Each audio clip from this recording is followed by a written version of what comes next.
Okay, here we go. Day two, Keeneland. First race, I'm going to tell you right now, was a very, very ugly race. And so, how I went about this was tossing the five, who ended up being the winner in here. Look, this is a horse that's failed terribly his last three races. You see the three straight races with no form coming into here.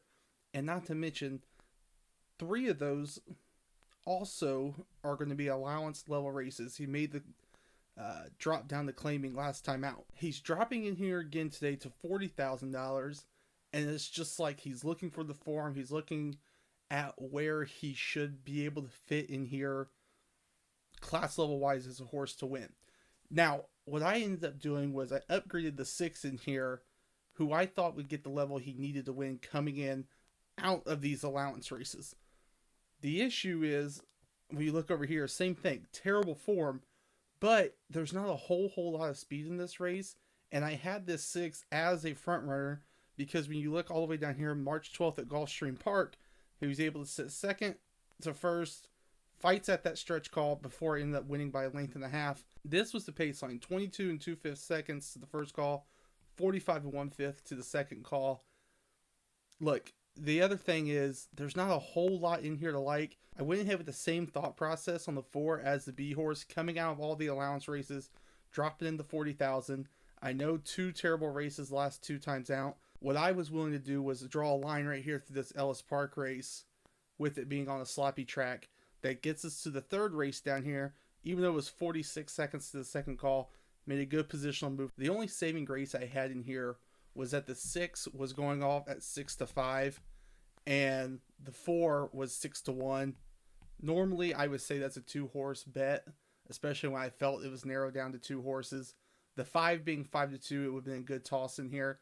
I didn't pull the trigger in here. It was, like I said, it's just such an ugly race, and I really didn't want any part of it, especially considering the top contenders all came in with little to no form into this spot today. Not a whole lot happening in here in the second race either for me. 7 first-time starters, so right there is going to be a pass race for me. What I did want to bring up, though, is how I go about looking at these races with so many first-time starters. And the 13 ended up being our winner in here at 3-1. He was a B horse, but more importantly, he has all the things that I'm sort of looking for. I'm looking for speed, even though he's a first-time starter. It's hard to gauge that, but we see the 5 furlong works down here. We know that he's in form. He may not be the quickest, but we can see even here that 4 furlong workout, 47 and 2/5 seconds. That's absolutely moving. But the things that I'm also looking for are big purchase prices, and they're pushing usually 10 times the stud fee, and we can see that up here. Huge 6-figure purchase price for only a $40,000 stud fee. And then you also can check over here on the right side all of the pedigree information on the horse, in which you can see all these people that are in the pedigree. I'm sure you know way more than me, but what I like seeing right here is the one stakes winning horse coming out of this dam. We already know there's a proven winner from this dam. I think that's big, especially with first time starters at 2 years old, and you can see the 100% hit rate with 2-year-olds. The horse is producing winners. That was why I had him in there as a B. Look, the way I see it, I'm more than happy to pass this race, especially with the B horse that was the favorite that won at 3-1 in here. The way I view it, the way I handicap, dodged a bullet, potentially betting against a favorite that did end up winning in here. Race 3, this is actually a maiden race that I did want to bet off of the odds of how it kind of landed come post time. Now, using the 5, that is our early horse in here. What I want us to do is go 2 races back and look at this 46 and 3/5 seconds second call. That is the only horse in here that's been up near or on the pace at the second call in a sprint. Now you'll see that I have the 5 as a C horse, and it's because that 46 and 3/5 seconds is not all that fast. You're going to see there's horses in here that are going to benefit to potentially a slower second call time in here. And starting with the 1, this is one. You look, last time out, 45 and 4/5 seconds, sat 6, made a move up to third before holding on for third in the finish. The slower pace in here today should elevate her performance in this spot. I had her as an A horse.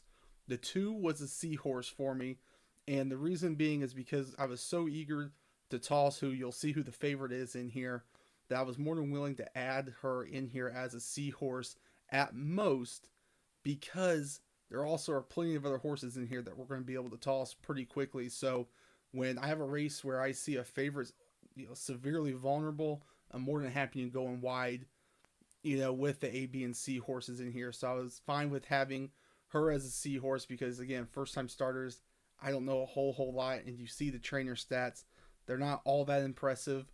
But if you have a race, at least the way I feel, if you have a race that you hate or are severely against the favorite, be willing to go wide, especially on a horse that they do expect to take some money at 9-2. The 3, if you look at the right over here, 3 terrible races coming in, all the way at the bottom, 45 and 2/5 seconds, only good enough for third. And if you look at the beaten links, chasing that speed the whole time, this horse should be overwhelmed. Was a pretty quick toss in here. The 4, this is a horse that, is just kind of a blah sort of runner and kind of trying to figure out what they want to do. And the last race was okay with the positional move. I gave the good race inside of a bad race. Probably should have downgraded it. The issue that I have seeing now is, yes, made a move from 4th to 3rd, but lost 3 lengths in doing so before gaining back 3 lengths and finishing 4th by 3 1/4 lengths. That's where I gave the plus, because, beat over half the field and made a positional move. Maybe in hindsight, I should have, maybe given a 0-0 over here for no form, but regardless, a horse that hasn't shown anything, and I was hoping would take some money in here, but didn't. End up going off at 5-1, so not really helping us in that regard, but either way, was a toss. The 6 horse is our other A runner, and when you look through it, the first thing that stands out, coming off the turf, getting over to the dirt. The next thing, the positional first to second call, not flashy, cuts in a little bit, but the whole time is coming on to finish up in here at 5th. Beats over half the field. There's 12 runners in that race. Finishes 3 1/4 lengths off. Horses need to improve, and especially these one-run horses coming into Keeneland. That's kind of a little bit of an angle I like playing, especially with these maiden races, obviously, because they have the most incentive to improve in here, especially when you see these other horses have ran multiple times and not shown a whole lot. So that's why I ended up putting her in there as an A horse. Also, 3-1 is what she ended up going off live in this race. The 7 horse was what made this race so interesting to me, because you look at her last 3 races, they are routing. She's dropping into the 7 furlong sprint today. Of course, say what you want about that. Usually you would think it improves a horse. Obviously, we need to look from the bottom up, and I think it tells a lot for us. First time out, maiden special weight race. You could give the excuse if you want to say she was bumped and had all that traffic. I don't know. You can go back and look at the replay if you wanted to, but that was a bad race. Next time out, drops into the $50,000 maiden claiming race. Finishes with an alright race. I gave her the plus inside of the minus. Good race inside of a bad one. I like this positional move. She beat over half the field. She's then, the margin's not so good. I gave it that. Stays in $50,000 claiming the next time out. This pace line is pretty swift. 21 3/5 seconds, 45 3/5.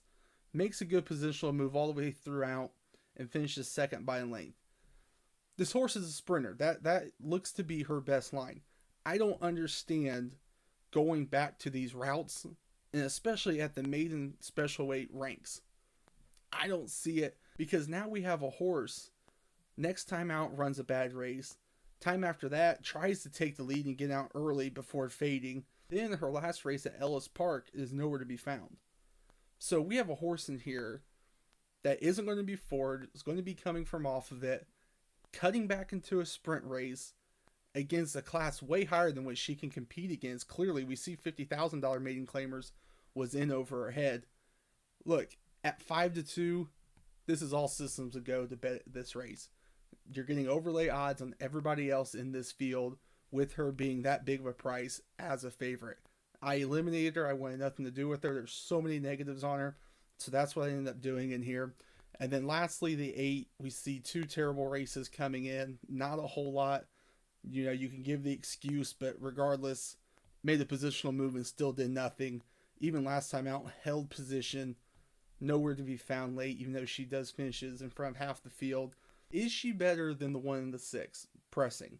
No, she isn't, so that's why we ended up tossing her in here. Look, positional moves are what I'm looking for in this race. The 1 in the 6 show that, and at 7-1 for the 1, 3-1 for the 6, that's all I needed to do.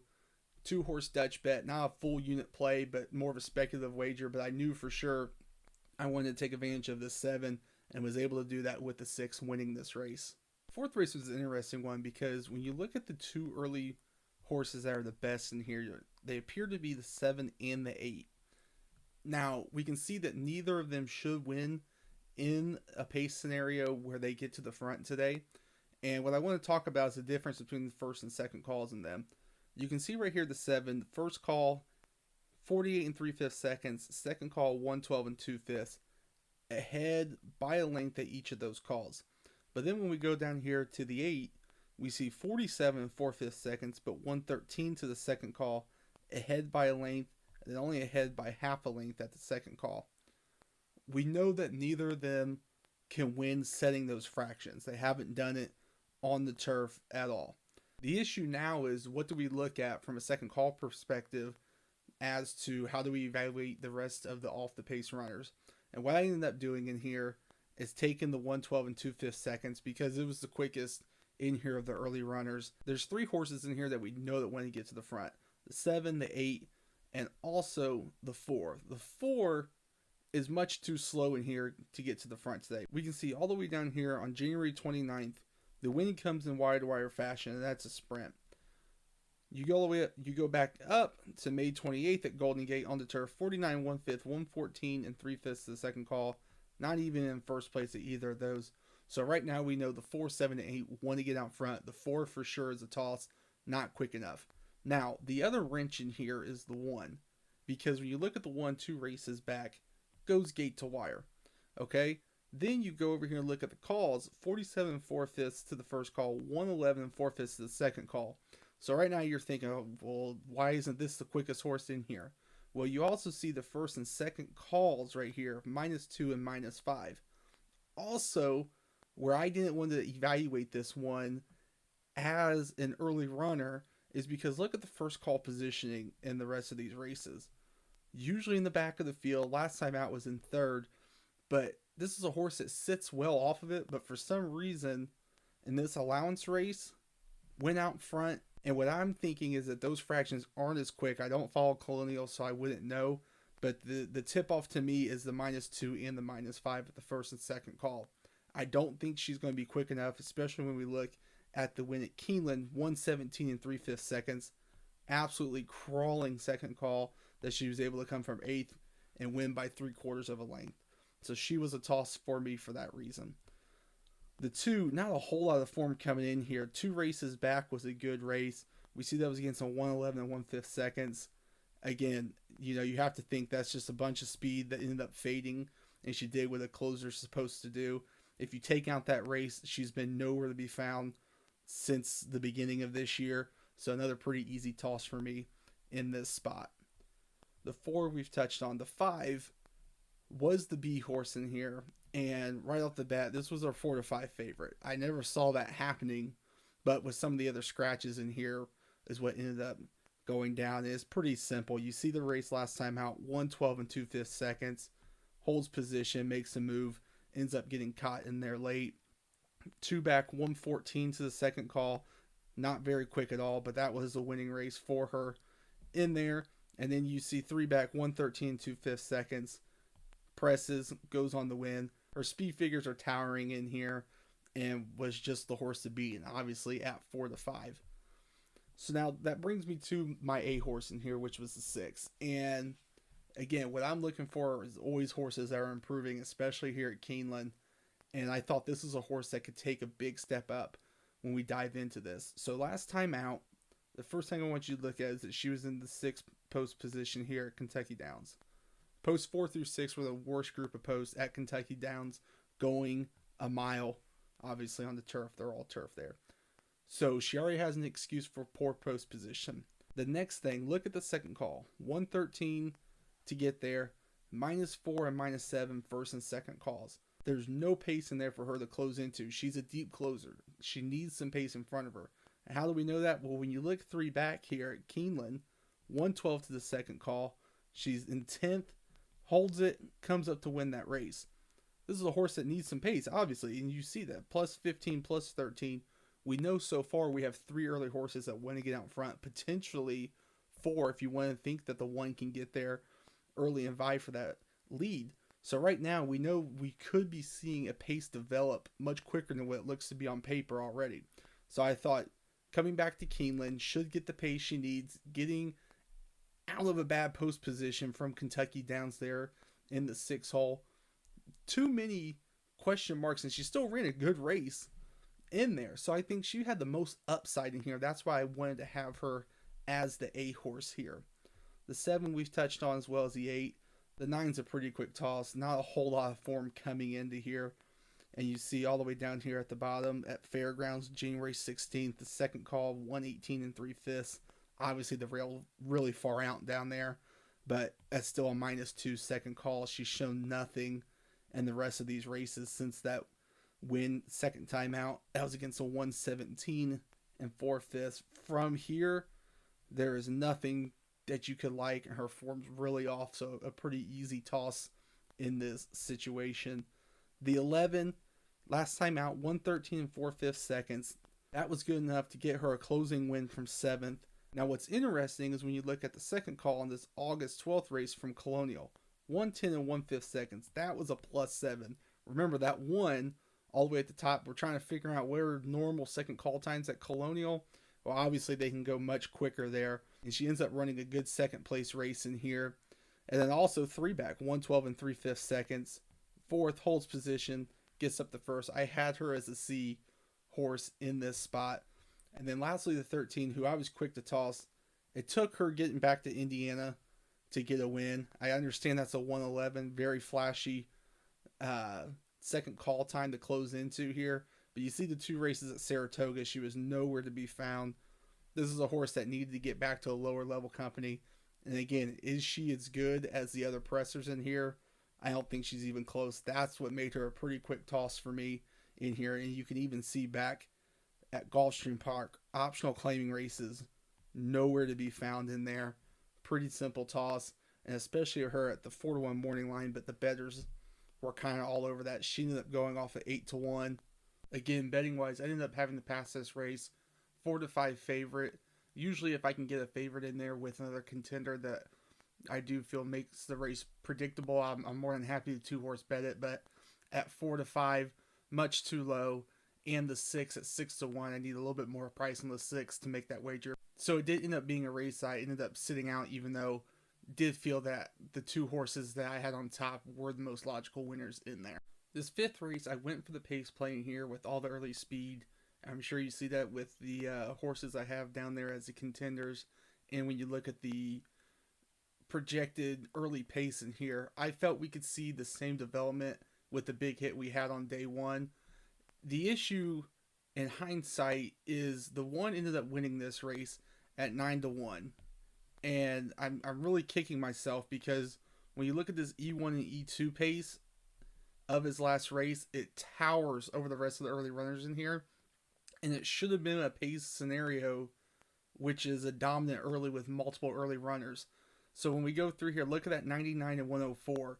You see the 2 ran a 99 E2 pace, which is slower. The 4 in the win was slower. Down here to the 8 has never ran even anywhere close in there. The 102 down here was a losing effort. And you see the 2 bad races coming in, not a whole lot of form, and hasn't gotten to the early lead comfortable enough to win since the maiden score. The 9, nowhere even close to 99 or 104. And then the 10's in the same boat, not even close to it. So at 9-1, that's a horse that I should have had as a C. The issue that I had that made me toss all the early runners is when we looked at the first call times of winners that need to go early. 22 1/5 seconds and got a win. The 2, 22 1/5 seconds for a win. 4 ran a 22-second opening call to win that race. And then lastly, the 10 we see, even though it was only a 4.5 furlong dash here back in April, 22 and 1/5 seconds, was second, led, and then ended up losing by 3 lengths. The issue I was seeing was that the first call was going to be way too heavily contested no matter what. And again, look, it's a big blunder on my end because I felt that this 7 was going to be a serious threat with this line last time out of 45 and 3/5 seconds to the second call. Made a positional move, cut into the beaten lanes first to second call, and then ended up going on the win in that race. And we see the same here with the 3 looking at his line, even though a little bit slower at the first call. Made another move into the beaten lanes, and then drew off to win by 6 1/4. Now, the reason I really fell in love with this line from Ellis Park is what we talked about before. The Ellis Park track was favoring speed, and he came from off of it to win that race. That's why I had him in there as an A. And then the 5 horse was the last off the pace runner that I wanted anything to do with in here. And the reason why was the same thing. Look at his last race. 6th to 5th, ends up winning it. Not the flashiest of times. 46 to the second call, not very fast. But he's a horse that could pass other runners. I ended up betting the 3 and the 7 in here, with the 7 being 29 to 1. I lost the race, but I had to be happy knowing I was getting such big overlay odds on a runner that I felt should be way less. I mean, honestly, the way I play my A's, I'm looking for someone who's over 5 to 2 in there. 29 to 1, I'll make that play any day of the week. Now, the other thing to talk about in here is this one. When you look at the numbers, the E1 and E2 pace, that's why handicapping the way I am is tough at a track like Keeneland, because we need to have a way to equalize the running lines from each track. And really, I probably should focus more on these E1 and E2, but I don't. I look at the raw times a lot more in here, but that's something that I probably need to be getting better at going forward. When looking at the odds board here, you'll see this is a classic 2-horse Dutch bet, and for good reason. But let's get into the handicapping part of it here first.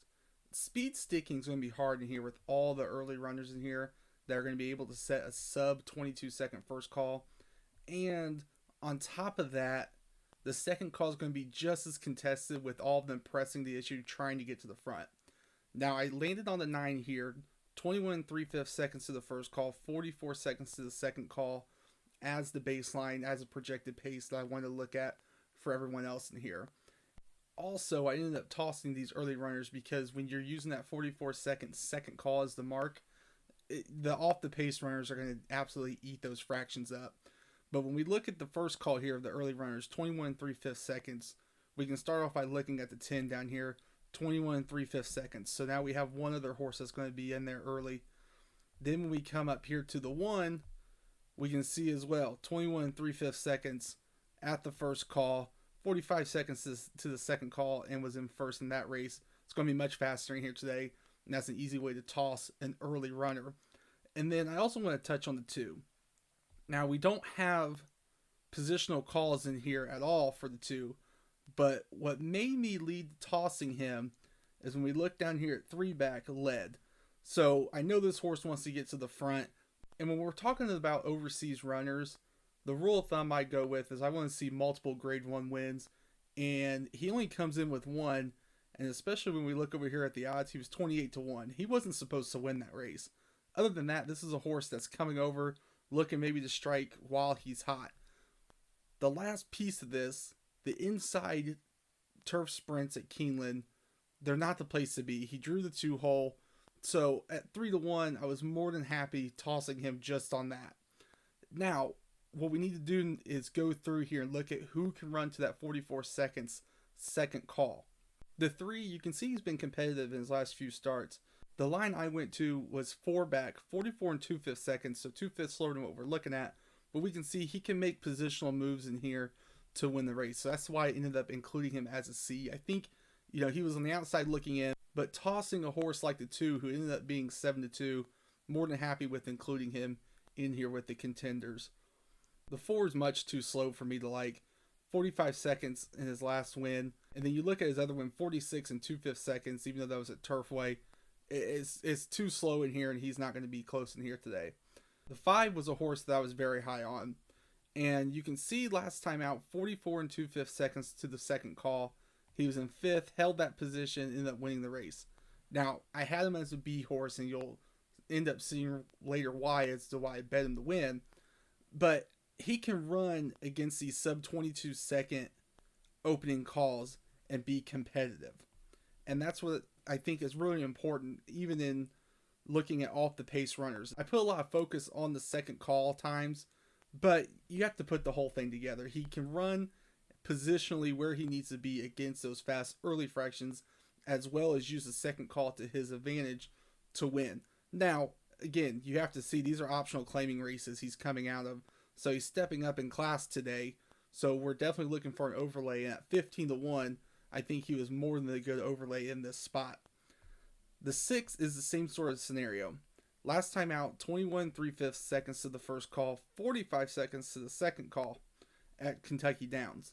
That was against grade 2 company, and you see the positional, he's in 10th at each call, but ends up getting up to lose by half a length in 4th. A horse that can pass runners, always going to be potent. And then when we look 2 back, again, a sub 22 second first call, and he holds position, same sort of running line, and then explodes in here late to win the race. He was who I felt had the most upside coming in here. And again, 10-1, a lot to like on a horse that's improving and should be getting a pace setup that he'll like in here today. The 7 was a runner, and you'll see that the same sort of decision process that I have with the 8 as to why I didn't bet him is what I had in here with the 7. The issue he has today is that he wants to be forward, and there's 4 of the runners that look like they can get to the front before him. His best races are coming when he's up front at the first call. There's going to be 4 other horses there. He's going to be further back, and we see that when he's further back off the pace early, he's not going to win. So he was a pretty simple toss in here for that reason. The 8, and I think the 8 was probably the best horse to win on paper. And what I mean by that is you can see 2 races back, this line, 21 4/5, 44 and 1/5 second, right up on the pace, and ends up winning that race and fighting the whole way through the lane. I mean, some absolutely flashy pace lines in here. We see back on April 26th here at Keeneland, 21 2/5, 44 and 1/5, and he took that gate to wire to win. And go one below him, even though it's on the dirt. 21 4/5, 44 and 4/5, sat 5th, makes a big move, ends up winning the race. The concern that I had is that he wants to be forward, and that's why at 7-2 as well, do you want to bet a horse that needs to be positionally forward, knowing that there's going to be 4 other horses that are going to be in his way to run the way that he wants to win a race? Is he a contender? Absolutely. He's a must include in my eyes, but I think that was the knock he had coming into this spot.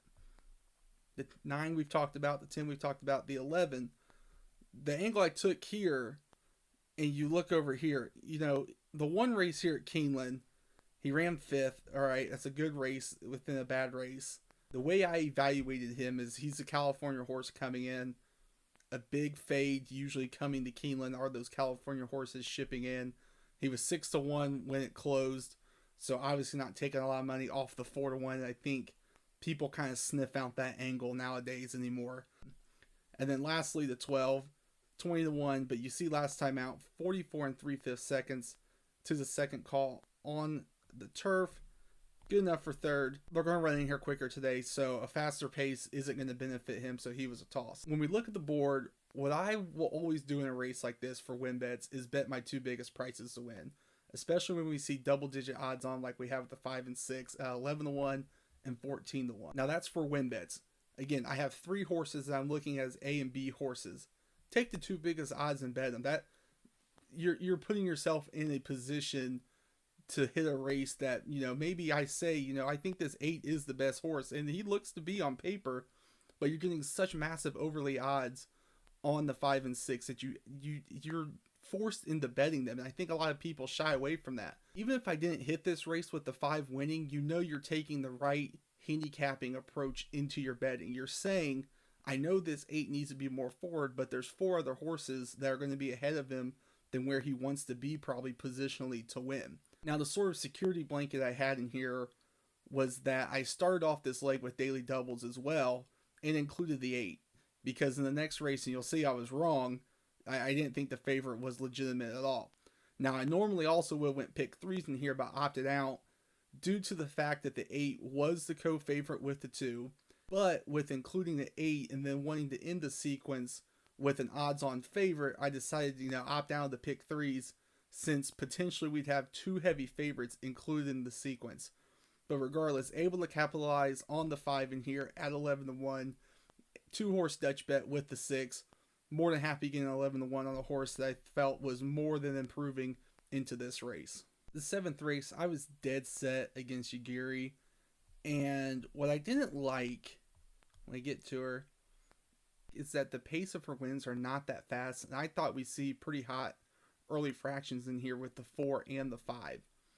Also, I know she pressed in her win last time out, but that wasn't by design. She didn't have a good break whatsoever, and most of her wins are on the pace. We see 3 back, she's in first and wins. You go down here to February 25th, she's in second, and then she goes on to win.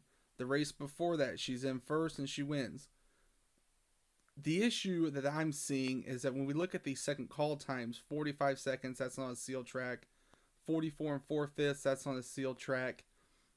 Back up here to the race 3 back, 45 2/5 holds on to win.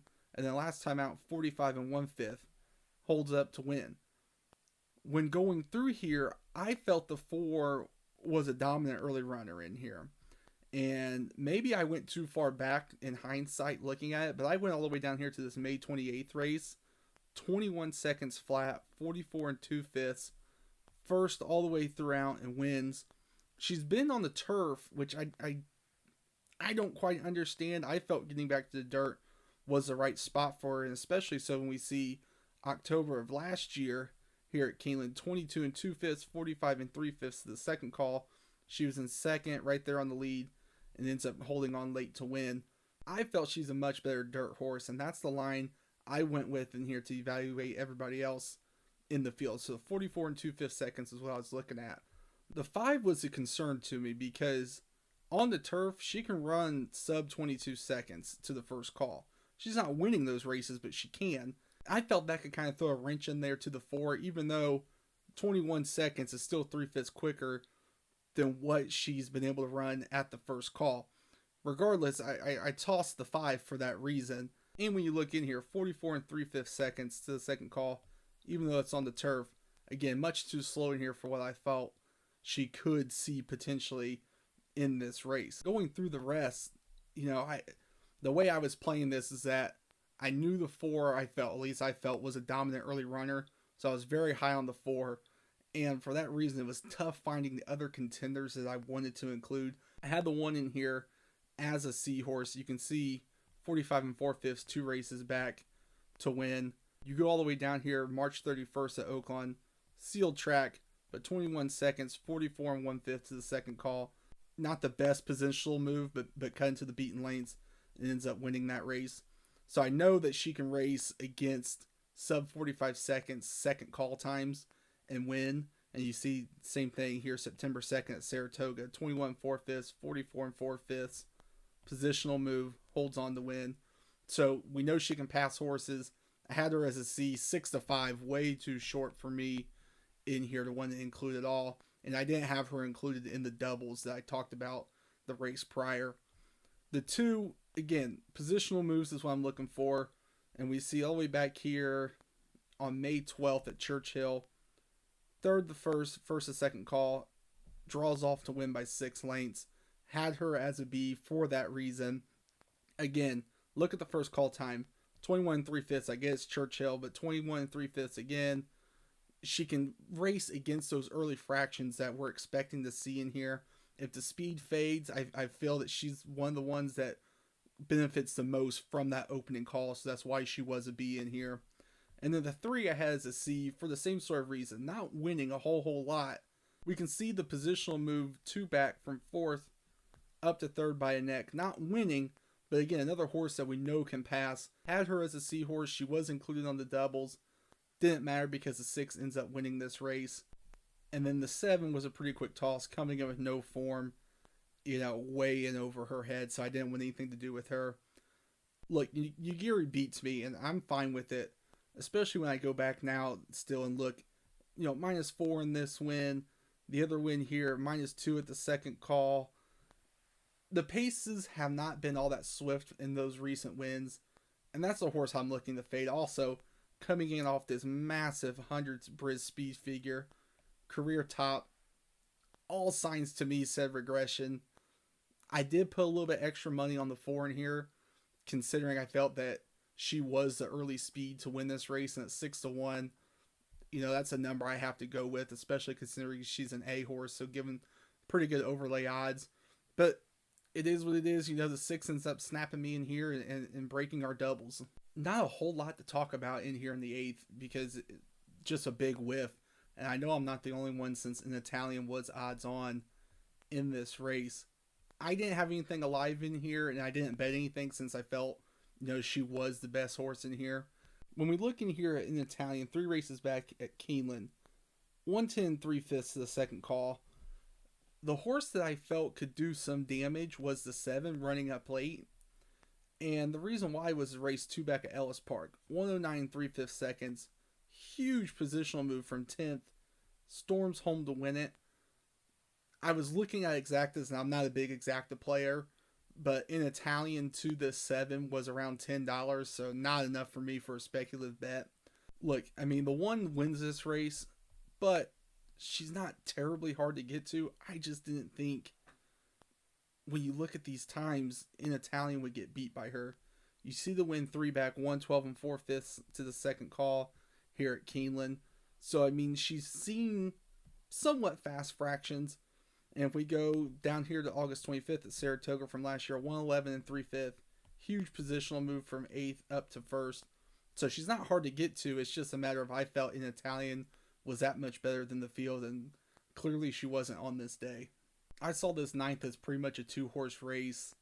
And when we look at the early pace scenario, I used the 7's E1 and E2 pace numbers to eliminate the other speed in here, the 7 and the 8. You see 101 E1, 108 E2. The 8 is nowhere close. And then when we go up to the 3, not close whatsoever. 95 and the 99, much too fast. Lengths slower than what the 7 could run. Now, I had the 7 as a B horse as precaution, just in case for some reason he gets loose out there, but I didn't see it happening in here at all, because the 1 and the 9 are the ones to beat in here. And the first thing I want you to see is a 97 speed figure last time out for the 1. The 9 runs a 105 last time out. These horses tower the field. And when we go back up to the very top, you can see, they're in a class of their own from the rest of these runners in here, from speed figures last time out at least. I wish I could have bet this. The 9 being 3-5, you can't do much in there with that from win betting perspective and even horizontally speaking. So it was a sit out race for me. But again, the name of the game is who can pass runners in here, and the 1 and 9 are best at that. You can see last time out for the 1, sits 5th, gets up to 4th, goes on the win. 2 back, 4th to 3rd, goes on the win. The maiden race, 4th, 3rd, ends up going off by 6 lengths to win. So he for sure can pass runners and win. And then when we go down here to the 9, you see the same sort of thing. First race was 10th, absolutely lost at the gate, but closes up here to finish 3rd. Race after that, 2nd, draws off to win. Towers this field again, not much to do. 3-5 and 7-1 on the 1. Moral victory, I guess you can say. You had the 9 to win. If you had him singled in horizontals, good for you, because the race before that, with the absolute bomb in there, the 1 beating in Italian, but sit out race for me. The 10th race, I wasn't sold on the 1 Master of the Seas. And the reason why is because when you look at his last race, you see the first and second call pace of a -1 and -7. So to me, this is a race that looks good on paper, but isn't anything that any of the other pressers in here couldn't beat. And at 2-1 on the morning line, I felt was a big time underlay, considering how good the other pressers are in this field. The early pace in here I thought was going to go through the 3. And you see last time out, 46 and 3/5 seconds to the first call, 110 and 1/5 to the second call. Not a winning line, but a mark that a lot of pressers in here should really relish and get a good opportunity to get some good late pace run into. Now, we're talking about slow pace lines, and I fell for the fours line in here. And the first thing I want to draw your attention to is -9, -2. I was too focused on, the early pace, 46 and 3/5, 110 to the second call. Huge move from 11th to get up to win. But when you look through the rest of these races, 113 and 1/5 was a win. And then down here at Pimlico, 112 and 2/5 was a win. I kick myself for it now because this is a horse I shouldn't have included as an A horse. But what I did like were the positional moves from well off the pack to get up to win. So I can't be mad with that call. But as far as matchup is concerned, a horse I shouldn't have had in there, and especially going back through it now, just pretty poor handicapping. But the horse that I was high on was the 9, Annapolis. And you can see the last two races, 110, 1/5, 110, second call, 2 starts back. The race 2 back I felt wins in here today. And you see 46 and 2/5 to the first call, 110 to the second call, as we just said. Positional move and just not good enough to win in there late. Upside. Again, upside. Who has the upside? This is a horse that's been running against these fractions. And when we look all the way back down October 8th of last year at Keeneland, 46 and 3/5 to the first call, 110 to the second call, sits third, goes on to win. This is a horse that's in form. I'm more than happy to go back to a line like that to see how they won against this pace before they have. And I see recently they've been running against the projected pace not as well as I'd like to see. Again, this is a horse that I thought had plenty of upside. 6-1 on the morning line. He ended up going off at 4-1 as an A horse. So I was more than happy with that, betting him. The 5, who ends up winning this race, very logical horse to get to. And you see 3 back here at Keeneland, 110 4/5 to the second call, only good enough for third. But the race before that, Gulfstream, 110 3/5 comes from 9th, ends up getting up to win by a length and a quarter. More than informed, a very logical runner in here. Comes in with the 2 grade 1 wins as well. I just felt with my A's, and especially with tossing the favorite, I wanted upside, and 2-1 I wouldn't have bet him probably regardless. Even if I did end up swapping the 4 with him as an A horse, then I've been betting a horse as 2-1 and 4-1. In my mind, I wish, I hope to think I would bet that because it just moves the bankroll forward. But, again, upside. Who am I looking for upside? The 5, I think we've seen his potential and we know what he can do. But even with all that said, I still want horses that are improving. And I felt the 4 and 9 were the best in there. And then lastly, the 7, outside looking in, but again, with the toss of the 1, I wanted to make sure I was deep enough and went wide enough in this race. And when you look at his last race, 110 1/5, that's a second call, but ends up finishing 4th off by a length. That's a very good race. I gave him the plus inside the circle. This is a race that I felt could improve him forward. Ended up not happening, but again, a horse that has plenty of upside, 10-1 on the morning line, went off 18-1. Those are the sort of horses I'm looking for, especially horizontally speaking, too, to look to bet. I didn't have anything going horizontally into the next race since there were 11 first-time starters, but those are the sort of horses I'm looking for when handicapping, especially at a place like Keeneland. Who can improve, and the 7 fits that bill, but the 5 ends up winning. What I ended up doing was betting both my A horses to win. So the 9 was 4-1. The 4 was at 8-1. More than happy with making that bet, especially considering this 1 ended up going off at 6-5. Then lastly is this 11th race. I had nothing. 11 first-time starters, so this is a pass race for me for sure. The only horse that's ran in here is the 6. Hasn't shown anything. Comes in with 2 races off form. I went with the 1 as the lone A, who I thought could just get to the front and carry on and win it. You see the Dam's a Stakes winner. And as always, the Brad Cox horses are going to take money. The 7 ends up winning in here, who I had as a B. And again, same sort of thing. Dam's a Stakes winner. Big purchase price. Very logical runner, but a race I end up passing. And I'm not too upset with that considering, I felt the 1 was very legit. Ends up going off as favorite. The 5 was second choice in here, who I had as a C horse, who from what I would look at, I would think was probably over bet. 7 was the third choice. So regardless, pass race for me in here to close out the Saturday card.